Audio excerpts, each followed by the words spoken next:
Baie welkom by dag 14. Tannie Chanel, wat maak jy? Ek oefen. Hoekom? Ek wil sterk word. Dit bring my by vandag se lesie. Hou nou op.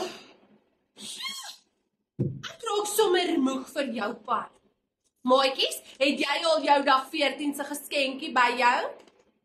Haal hom so lank uit, dan kyk ons wat is daar binne. Kyk my armband, het jy ook een gekry? Kom ons lees ons kaartjie om te sien hoekom sal ons nou so 'n bandjie kry. Jesus maak ons sterk. Sal jy dit onthou Tannie Chanel? Ek gaan onthou. Hoe sterk maak hy ons? Baie sterk. Wanneer ons moeg of bang voel, help Jesus ons om weer sterk te wees. Hy gee vir ons krag om aan te hou, selfs al raak dinge moeilik. Die lewe is nie altyd maklik nie, maar weet julle wie maak ons sterk? Jesus maak ons sterk. Daar sê. Kom ons lees ons Bybelversie. Filippense 4 vers 13. Ja, ek weet julle ken hierdie een. Want ek is tot alles in staat deur Christus wat my krag gee. Gaan jy dit saam met my sê? Ek gaan. Okay.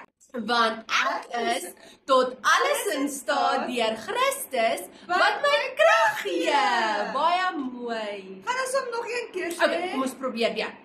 Want ek is tot alles in staat deur Christus wat my krag gee. Dis hy. Baie mooi. Gee jouself 'n hande klap, maatjies. Baie mooi. Groot en sterk. Al is jy 'n ouer maatjie, jy moet hande klap. So as jy bang voel, vra vir Jesus om vir jou krag te gee. As jy skaam voel om met 'n maatjie te gaan gesels wanneer dit speeltyd is, vra vir liewe Jesus om vir jou krag te gee. So hierdie armbandjie, as jy aan hom trek, nê. Kom ons trek hom so. Ja, Hy's baie sterk. baie sterk. Dit is hoe sterk liewe Jesus se krag binne ons is. Ons weet ons het sy krag, nê? Ja, dis hy. Sien julle môre weer. Bye.